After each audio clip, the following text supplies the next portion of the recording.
What's up, y'all? We got a little reading today. This is from the book. What's it called? I had it pulled up here. They Can't Kill Us Until They Kill Us, which is by Hanif Abdurraqib. And it's a book. It came out several years ago. I'd seen it all over the place, and people were talking about how good it was, but I never checked it out.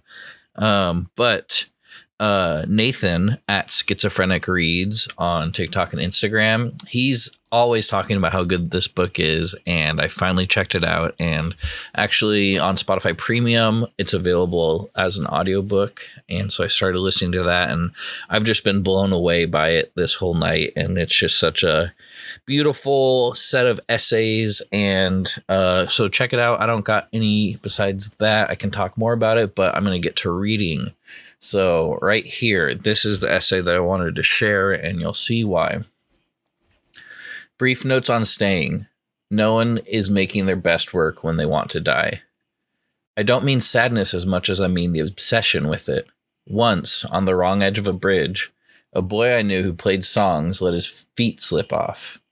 I found a tape of his after he was gone, and the music sounded sweeter, or at least I told myself it did. What I really want to do is say that life is impossible, and the lie that we tell ourselves is that it is too short. Life, if anything, is too long. We accumulate too much along the way, too many heartbreaks, too many funerals, too many physical setbacks. It's a miracle any of us survive at all. I know that I stopped thinking about extreme grief as the sole vehicle for great art when the grief started to take people with it. And I get it. The tortured artist is the artist that gets remembered for all time, particularly if they didn't perish or overcome. If they either perish or overcome. But the truth is that so many of us are stuck in the middle. So many of us begin tortured and end tortured, with only brief bursts of light in between. And I'd rather have average art and survival than miracles that come at the cost of someone's life.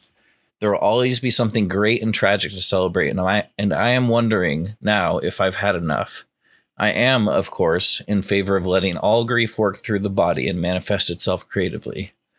But what I'm less in favor of is the celebration of pain that might encourage someone to mine deeper into that unforgiving darkness until it is impossible for them to climb out. I'm less in favor of anything that hurts and then becomes theater if that theater isn't also working to heal the person experiencing pain. I, too, am somewhat obsessed with watching creations that feel like work. I am less drawn to the artist who at least appears to make it look easy. But our best work is the work of ourselves, our bodies, and the people who want us to keep pushing. Even if the days are long and miserable, and even if there are moments when the wrong side of the bridge beckons you close. All things do not pass. Sometimes that which does not kill you sits heavy over you until all of the things that did not kill you turn into a single counterforce that might. No matter what comes out of a person in these times, the work that we make when we feel like we no longer want to be alive is not the best work if it is also not work that, little by little, is pushing us towards perhaps staying, even if just for a moment. What I'm saying, friends, is that I've lost too much, and everything sounds good when you know it was the last thing a person would ever make. All of the words sit more perfect on the page when they are the last words. What I'm mostly saying, friends, is that I am sad today. I am sad today, and I may be sad tomorrow. But I watched a video where rappers hung out of a roof of a car and threw money in slow motion, and it made me briefly consider another type of freedom. I am sad today, but I held, in my hands, a picture of me on a day where I was not sad. In it, the sunlight leaked over my face in a city I love, and my eyes are wide and eager. I am sad yesterday, and I might be sad tomorrow, and even the day after, but I will be here, looking for a way out every time. Staying is not always a choice, and I have lived and lost enough to know that. But the way I think about grief is that it is the great tug of war, and sometimes the flag is on the side that you don't want it to be on. And sometimes the game has exhausted all of its joy, and all that's left is you on your knees.